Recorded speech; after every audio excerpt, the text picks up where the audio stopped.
Commander Jinha stood on the bridge of the Defiant Dawn, watching the stars drift past the main screen. The ship moved through empty space, far from any known trade routes or colonies. This was the edge of everything, the place where maps ended and mystery began. "Another quiet day," said Haran from her position at the navigation console. She was reading star charts on her screen, her fingers dancing across the controls. Her dark hair was tied back in a simple knot, and she wore the same gray uniform. As the rest of the crew, Jinha nodded. He was a tall man with serious eyes and steady hands. For 3 years, he had led this small crew through the unknown parts of space. They were scouts for Earth, looking for new worlds and watching for dangers that might threaten their home. The third member of their crew was Quan, the ship's engineer. He was shorter than Jinha, with oil stains on his uniform and a smile that never seemed to go away. Right now, he was under the main console, fixing something that made strange noises. "The engine sounds good," Quan called out, his voice muffled.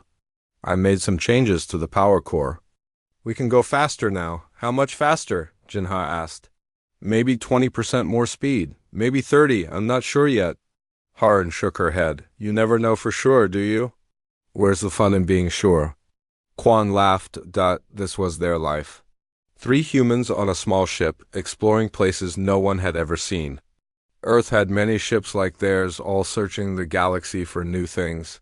Most people back home didn't even know they existed. The galaxy was a big place full of different alien races. But humans were not part of their community. Long ago, other aliens had visited Earth. They had looked at the planet and decided it was too dangerous. They called it a death world, a place where nothing civilized could survive. The aliens had been wrong about one thing: humans did survive. They grew strong, they built ships and learned to travel between stars, but they did it quietly, without telling anyone. "Contact?" Haran suddenly shouted. "I'm getting a signal." Jinha moved to her station. "What kind of signal?" "It's old, very old, using emergency frequencies from centuries ago." Haran's fingers flew over her controls. "Someone is calling for help." The main screen changed. Static filled the air, then cleared. A face appeared, not human, but something else. The alien had large eyes and smooth, pale skin. It looked scared. "This is Minister Corvin of the Villani Confederacy," the alien said. The voice was tired and full of fear. "If anyone receives this message, please know that we tried to live in peace. The Krovar Empire has found us. They are destroying our worlds one by one." The image shook as explosions happened somewhere near the recording device. "We sent messages to the Galactic Council. We asked for help. No one came. No one answered. The Krovar ships are too strong. Our defenses are failing." Another explosion. The alien looked directly at the camera. "We are the last of our kind. In 2 days, maybe less, we will be gone. We had 7 billion people on our homeworld. Now we have perhaps 7 million. The Krovar do not take prisoners. They do not want our resources. They kill because they enjoy killing." The signal flickered. The alien's voice became harder to hear. "To whoever finds this message, remember us, remember the Villani. We were peaceful. We made art and music. We grew beautiful gardens and built cities that touched the sky. We harmed no one. We only wanted to live." The screen went dark. The bridge was silent. "When was this sent?" Jinha asked. Har and checked her instruments. 3 days ago. "The signal has been traveling through subspace, bouncing off relay stations, so they might still be alive," Quan said. He had climbed out from under the console. Jinha stared at the empty screen. He had heard of the Krovar Empire. They were one of the most powerful forces in the galaxy. They had huge ships and terrible weapons. They conquered worlds for sport. "Where are they?" he asked. Haran worked at her station. "The Theta Cygni system. It's far, very far. At our best speed, it would take us 6 days to get there." 6 days? Jinha repeated. "They said 2 days, maybe less." "We would be too late," Quan said quietly. Jinha thought about the alien's words. 7 billion people reduced to 7 million. An entire civilization dying while the galaxy watched and did nothing. Sir, Harin said carefully, the Krovar Empire has hundreds of ships. Maybe thousands. We have one small scout vessel. Even if we got there in time, what could we do? It was a good question. The Defiant Dawn was fast and well-armed for its size, but it was still just one ship. The Krovar were famous for their massive fleets and planet-killing weapons. The Galactic Council didn't help them, Quan said. All those advanced civilizations, and they let the Villani die. Maybe they were afraid, Harin suggested. Maybe they just didn't care, Jinha said. He walked to the front of the bridge and looked out at the stars. Somewhere out there, people were dying. Not because they had done anything wrong, but because they were weak and someone else was strong. Harin, he said, set course for the Theta Cygni system. Sir, you heard me. Best possible speed. Jinha, Harin said, using his first name, this is suicide. We can't fight an entire empire. Maybe not, but we can try. Quan grinned. I like it. When do we leave? Now, Jinha turned to face his crew. I know this seems crazy. I know we're probably going to die. But I can't listen to that message and do nothing. What if we're too late? Harin asked. Then we make sure the Krovar remember why they shouldn't have messed with innocent people. Harin looked at her captain for a long moment, then she smiled. Course laid in, ready for jump. Quan, how are our weapons? Better than they were this morning. I've been working on some new ideas. Good, Harin, take us out. The Defiant Dawn turned toward distant stars. Its engines glowed brighter as Quan's modifications kicked in. The small ship jumped into hyperspace, racing toward a battle they probably couldn't win. Behind them, the empty space they left seemed a little less empty. Something had changed. For the first time in centuries, humans were coming to help. The galaxy was about to remember why Earth was called a death world. The Defiant Dawn dropped out of hyperspace at the edge of the Theta Cygni system. What they saw made Jinha's blood run cold. Dear God, Harin whispered. The planet below was burning. Massive ships hung in orbit like metal monsters, each one the size of a small moon. Bright beams of energy shot down from the ships, turning cities into glass and ash. Even from space, they could see the fires spreading across the planet's surface. Krovar dreadnoughts, Quan said, checking his instruments. 12 of them. Each one could destroy our ship with a single shot. Around the planet, smaller ships fought desperately. The Villani fleet was beautiful. Their ships looked like works of art, with smooth curves and bright colors. But they were dying. One by one, the Krovar ships picked them off with cold precision. How many Villani ships are left? Jinha asked. Maybe 20. There were probably hundreds when the battle started. Harin's voice was tight with anger. They're not military ships. They're exploration vessels, cargo haulers, civilian transports. They're trying to fight warships with science vessels. On the main screen, they watched a Villani ship try to ram a Krovar destroyer. The alien ship broke apart like glass against the enemy's shields. The Krovar didn't even slow down. They're brave, Quan said quietly. Stupid, but brave. What's our tactical situation? Jinha asked. Harin ran the numbers. 12 dreadnoughts, maybe 50 smaller ships. The Krovar have. U.S. outgunned about 5,000 to 1. Their shields are military grade. Their weapons can punch through a planet's crust. And us? We're a scout ship. We're fast, we're sneaky, but we're not built for this kind of fight. Jinha nodded. The smart thing to do would be to retreat. Report back to Earth, let someone else handle this. But as he watched another Villani ship die, he knew he couldn't leave. Quan, what do you have for me? The engineer's eyes lit up. Well, I've been working on some modifications. The Krovar build their ships big and strong, but they're also slow and predictable. They're used to fighting enemies who think like them. What are you thinking?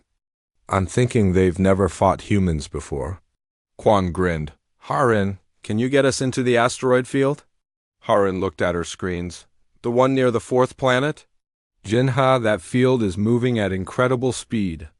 The gravity from the gas giant is pulling everything around. One wrong move and we'll be smashed to pieces. Perfect, Quan said. The Krovar will never follow us in there. Their ships are too big. And then what? Jinha asked. Then we show them what humans learned from living on a death world. Jinha made his decision. Do it. Take us into the field. The Defiant Dawn turned away from the battle and headed for the asteroid field. Behind them, the Krovar ships continued their slow, methodical destruction of the Villani fleet. Sir, Harin said, 3 Krovar destroyers are following us. Good, let them come. Harin guided their ship into the asteroid field. Rocks the size of buildings flew past them at tremendous speed. The gravity from the nearby gas giant created currents and eddies that would crush most ships. But Harin had grown up on Earth, where hurricanes and earthquakes were normal. She read the field. Like a sailor reads the ocean? The Krovar ships are having trouble, she reported. They're too big to maneuver properly. One of them just clipped an asteroid. How badly damaged? Shields are down to 60%. They're slowing down, Jinha smiled. Quan, are you ready? Almost. I need 2 more minutes. Harin, give him 2 minutes. What followed was the most dangerous flying any of them had ever experienced. Harin threaded their ship through gaps barely wider than their hull. She used the gravity currents to slingshot them around asteroids, gaining speed with each turn. The Krovar ships fell further behind, their massive size working against them. They're firing! Harin shouted. Energy beams lit up the asteroid field. The Krovar were shooting blind, hoping to hit the human ship by luck. Instead, they hit asteroids, sending fragments flying in all directions. They just made our job easier, Quan said. Ready? What did you do? Jinha asked. I reversed the polarity on our shields and rerouted power from life support. We're now electromagnetically charged. Watch this. Quan triggered his modification. Suddenly, all the metal debris in the field began moving toward their ship. But instead of hitting them, the debris formed a cloud around the Defiant Dawn, held in place by the electromagnetic field. We're invisible, Harin breathed. We look like just another asteroid. Better than that, Quan said. We're armed. Jinha. Understood. Fire. The Defiant Dawn released its electromagnetic field all at once. The cloud of metal debris shot forward like a shotgun blast, traveling at incredible speed. The Krovar ships, focused on finding the human vessel, never saw it coming. The debris cloud hit the lead destroyer with the force of a meteor shower. The ship's shields, designed to stop energy weapons, couldn't handle the physical impact. Hull plates tore away. The ship began spinning out of control. Direct hit, Harin yelled. Their shields are down? Again. Jinha ordered. They repeated the attack twice more. The first destroyer exploded in a ball of fire. The second one lost power and drifted into an asteroid. The third ship tried to retreat, but Harin was already moving. I'm taking us out of the field, she said, but we're going the long way around. She guided their ship through the asteroid field's edge, using the gas giant's gravity to accelerate. They came out of the field behind the Krovar fleet, moving at tremendous speed. Sir, Harin said, I have an idea. But it's crazy. I like crazy. What is it? The gas giant has a radiation field. It's deadly to most life forms. But our ship is from Earth. We're designed to handle radiation.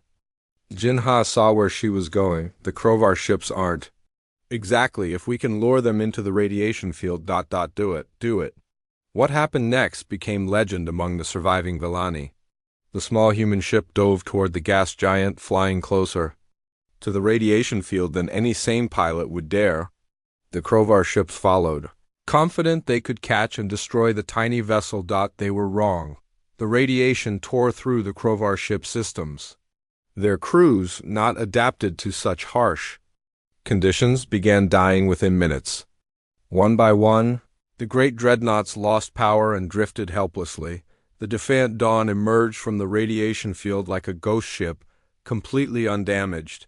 The Krovar fleet was broken, their ships dead in space. Impossible, came a transmission from the Krovar flagship. How did you survive? Jinha opened a channel. We're from Earth, we're used to impossible. The last Krovar ship exploded in silence. The battle was over. Below, The burning planet still glowed with fires. But the orbital bombardment had stopped. The Villani were safe. "Sir," Harin said quietly, "we just destroyed an entire Krovar fleet with one ship." Jinha nodded. "Send a message to the Villani survivors. Tell them help has arrived." "What do we tell them about us?" "Tell them the truth. We're humans, and we never leave anyone behind."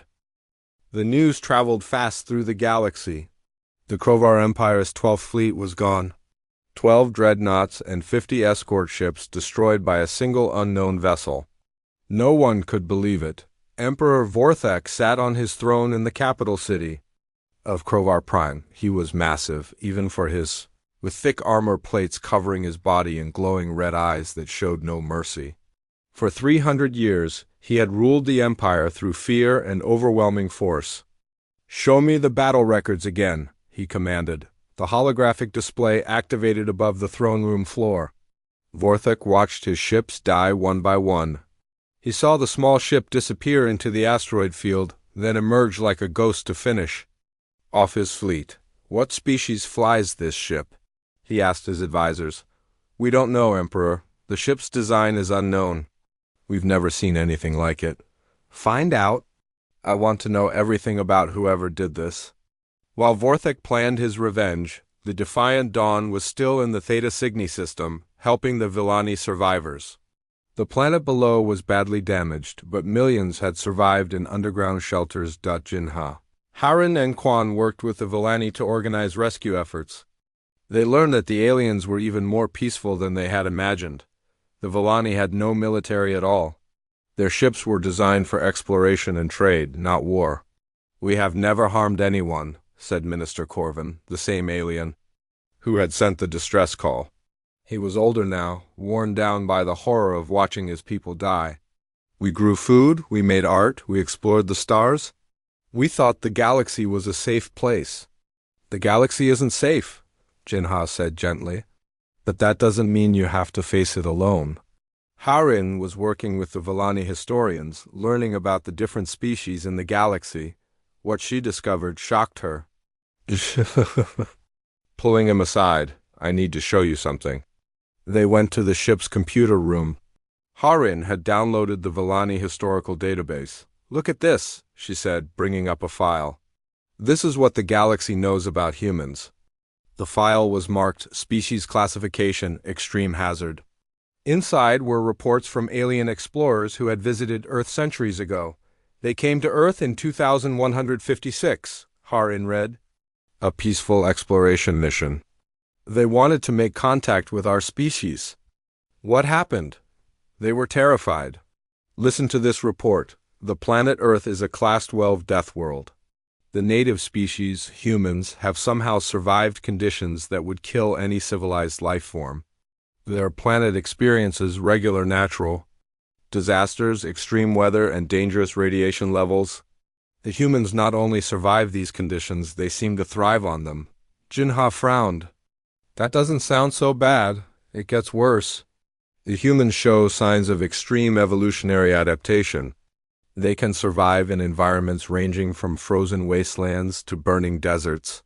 They have developed technology by fighting constant wars with each other. Most disturbing, they seem to enjoy conflict and seek out dangerous situations for entertainment." "Entertainment?" "They watched our extreme sports. Rock climbing, skydiving, deep-sea diving. Things that would be considered torture to most species." Harin scrolled down to the conclusion. "Recommendation: avoid all contact with humans. Do not allow them to develop space travel. If they ever leave their planet, they will be an extinction-level threat to galactic civilization." "An extinction-level threat," Jinha repeated. "Because we climb mountains. Because we're unpredictable. Because we don't think like other species. Because we see problems where they see impossibilities." Quan joined them, wiping grease from his hands. "What are you two looking at?" "The galaxy's opinion of humans," Harin said. "Oh, that old thing. I found some more files." "Want to see something really interesting?" Quan brought up another document. "This is from the Galactic Council. It's a sealed order from 2298. The document was marked Top Secret, Council Eyes Only. Subject: The Human Problem, Quan read. While the humans remain confined to their home system, they pose no immediate threat. However, long-range scans show they are developing faster than light travel.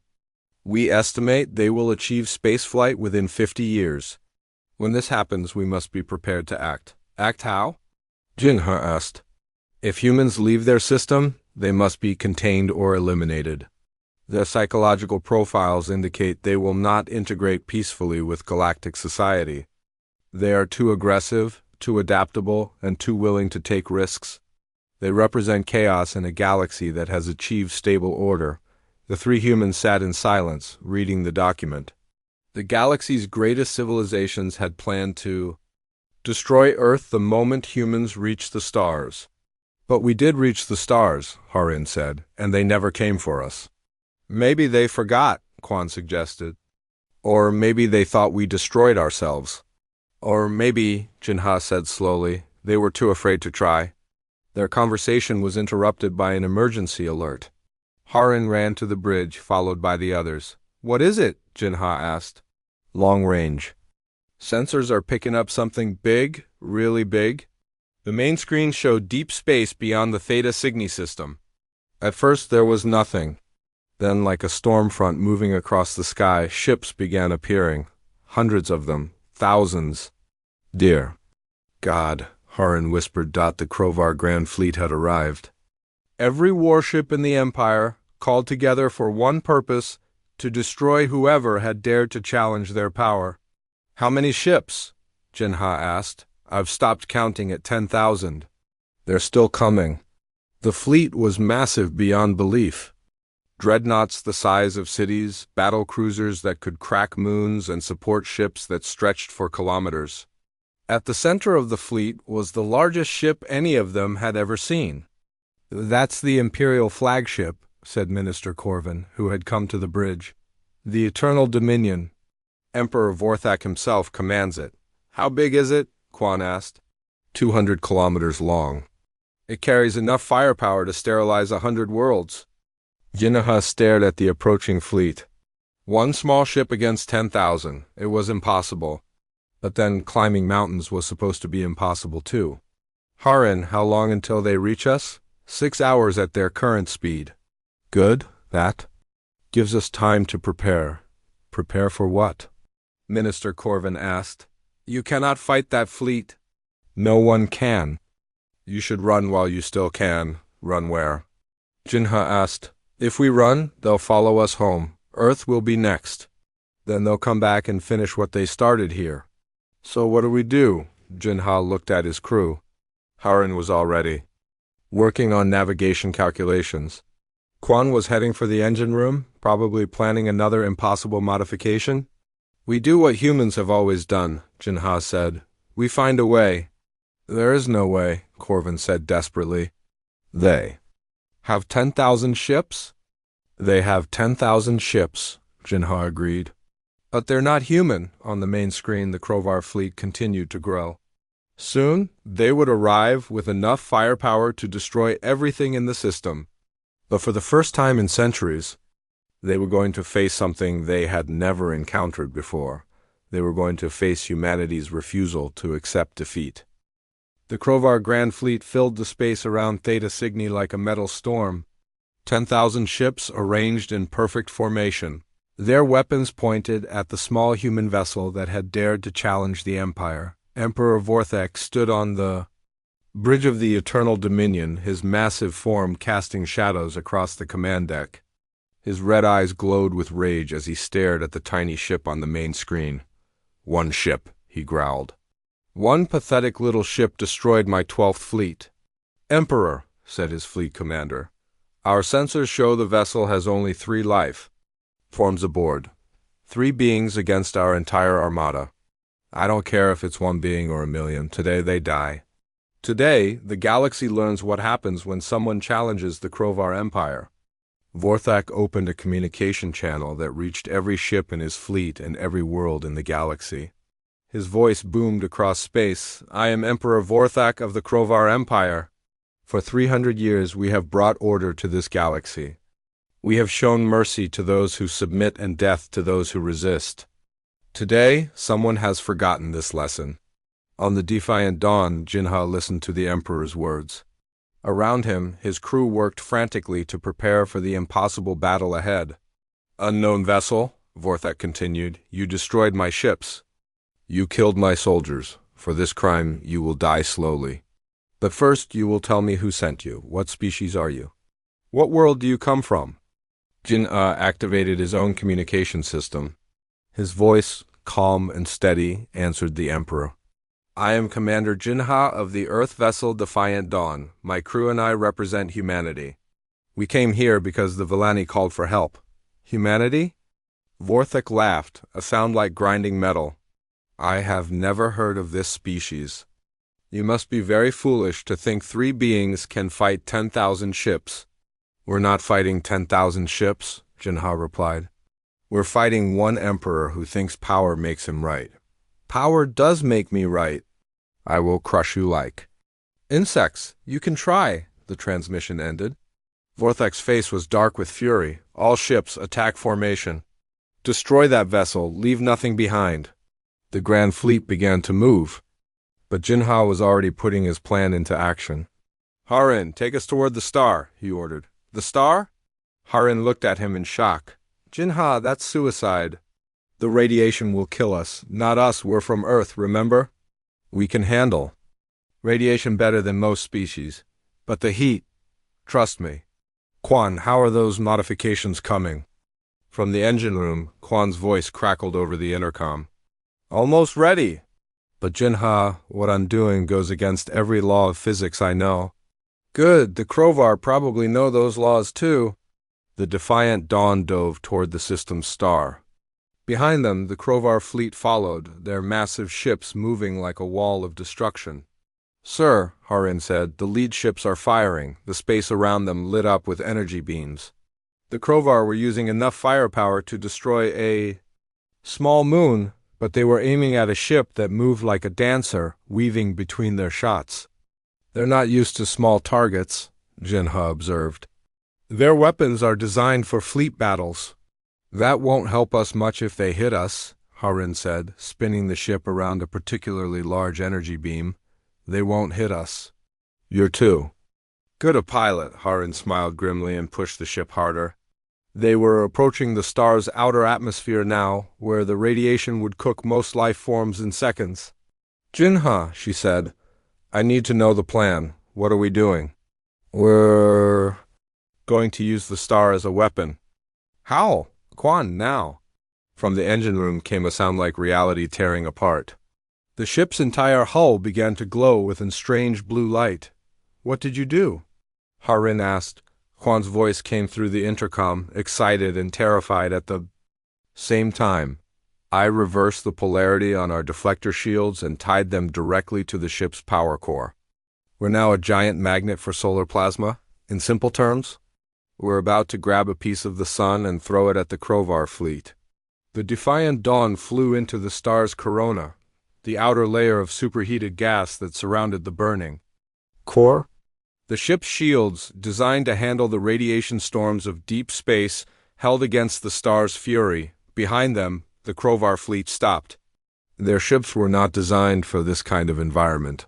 They're not following us, Harin reported. They don't have to, Jinha said. We're coming to them. Quan's modification worked perfectly.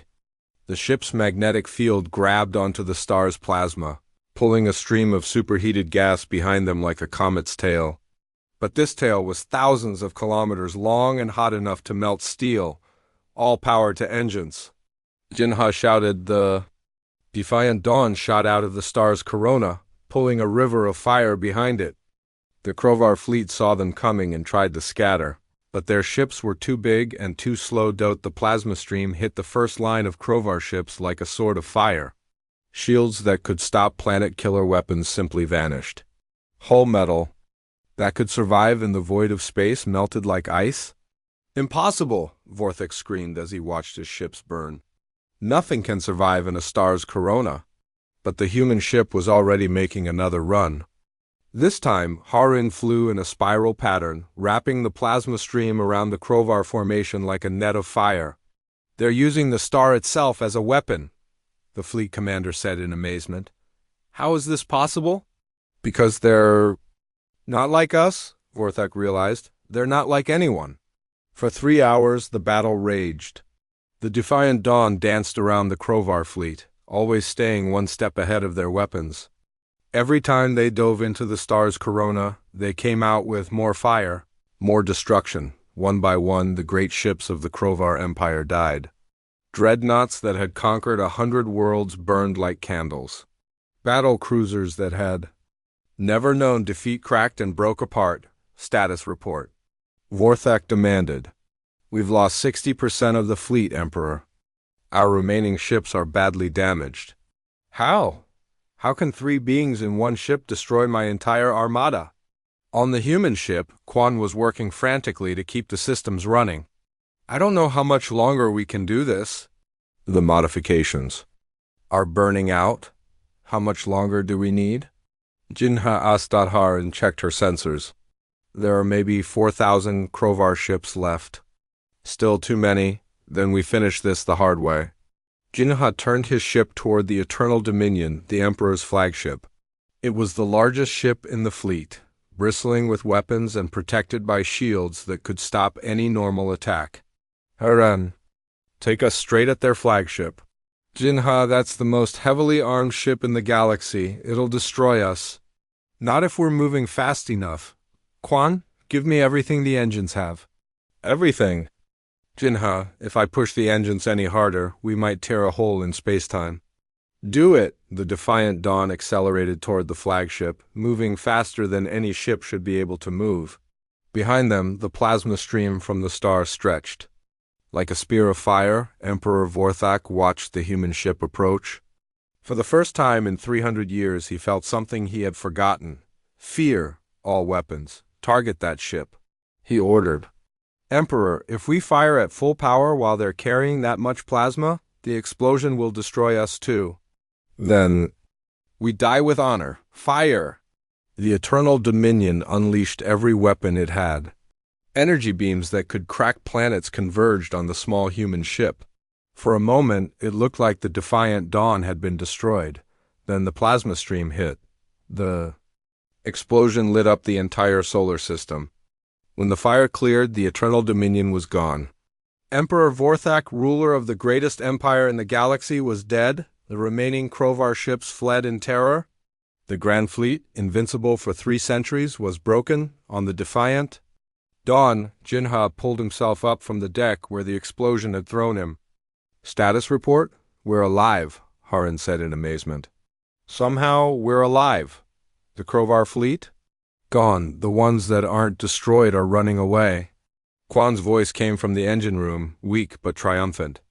"Jinha, we just destroyed the most powerful fleet in galactic history with 1 ship." Jinha looked at the stars where the Krovar Grand Fleet had been. "No," he said quietly, "we didn't destroy them. We showed them what happens when you pick on someone who can't fight back." "What happens now?" Harin asked. "Now the galaxy learns that humans don't just survive. We protect those who can't protect themselves." In the wreckage of the battle, a new legend was born. The legend of the Deathworlders who came from nowhere to save the innocent. The legend of humanity's first step into the galaxy. The legend of the day 3 humans changed everything. 3 days after the battle, the galaxy was in chaos. News traveled faster than light through the communication networks.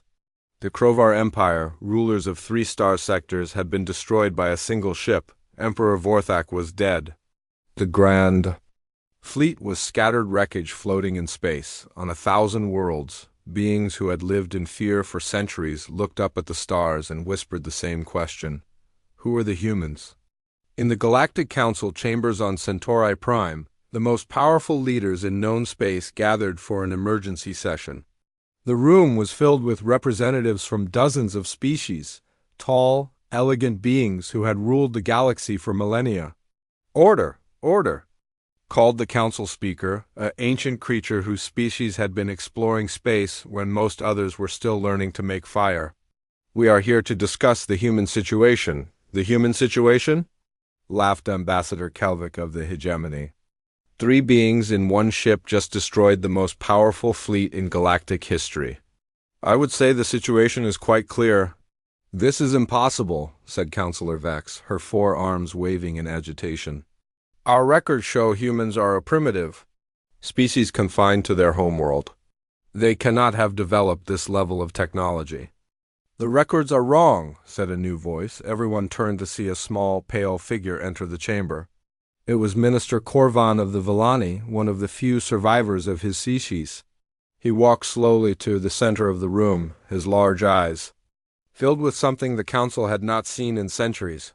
Hope. I was there, Korvan said. I saw what they did. 3 humans saved my people when no one else would help. They fought because it was right, not because they had anything to gain. Impossible, Counselor Vex repeated. Our psychological profiles show humans are aggressive and unpredictable. They would not risk themselves for strangers. Your profiles are wrong too, Korvan said quietly. You studied humans like they were animals in a cage. You never tried to understand them. You never asked what they were truly capable of. The council speaker leaned forward. What are you saying? I'm saying you were so busy being afraid of humans that you forgot to be afraid of real monsters like the Krovar. While you hid behind your safe borders, the humans were out there, exploring, growing, becoming something you never imagined. Where are they now? Asked Ambassador Kelvik. Still in our system. Helping us rebuild? Teaching us how to defend ourselves? They could have left after the battle. They could have demanded rewards. Or territory. Instead, they stayed to help clean up the mess. The chamber fell silent.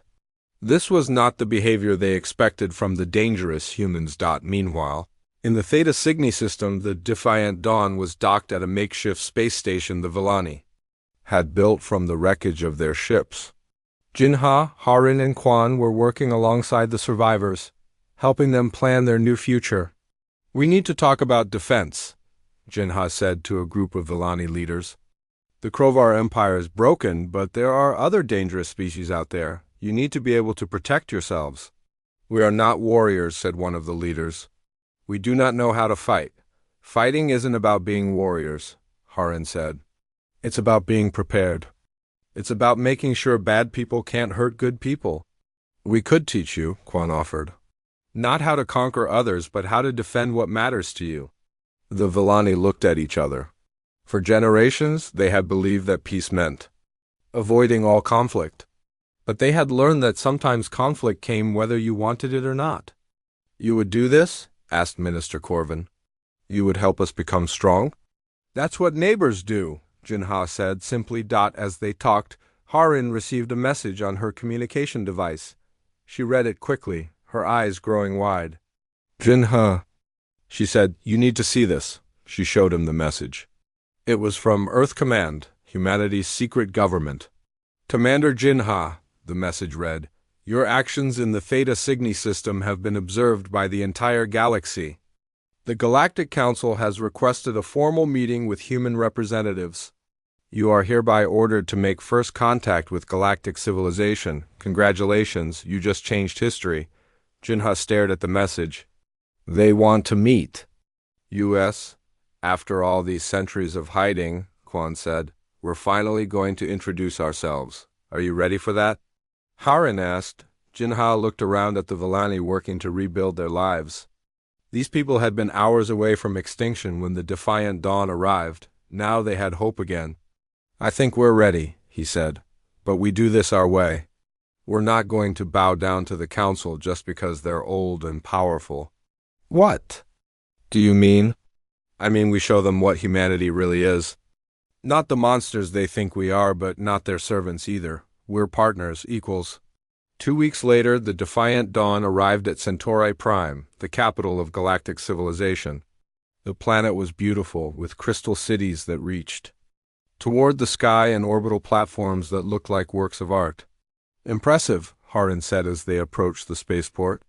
Pretty, Quan agreed. But I bet none of it would survive a good storm. Be nice, Jinha said. We're making first contact. They docked at the main spaceport, where a delegation of council members waited for them. The aliens looked nervous as the three humans stepped off their ship. "Welcome to Centauri Prime," said the council speaker. "I am Moderator Zenth. We have been eager to meet you." "Commander Jinha," he replied, shaking the alien's hand. "These are my crew members, Harin and Quan. We have many questions," Zenth said. "About your species, your technology, your intentions." "We'll answer what we can," Jinha said. "But first we have some questions of our own.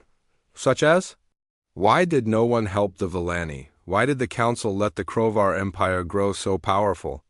Why did you plan to destroy Earth when we developed? Space travel?" Zenth's expression changed. "You know about that?" "We know about a lot of things. We've been watching the galaxy for a long time. Then you know we feared you. Your species is ... unpredictable." "Unpredictable," Jinha repeated. "Because we don't give up when things get hard. Because we help people even when it's dangerous. Because we see solutions where you see problems." "Yes," Zenth said quietly. "That is exactly why we feared you." Harin stepped forward. "You don't have to fear us. We're not here to conquer anyone. We're here to help." "Help with what?" "Whatever needs doing. The galaxy is a big place, full of dangers. The Krovar were just one threat. There are others out there.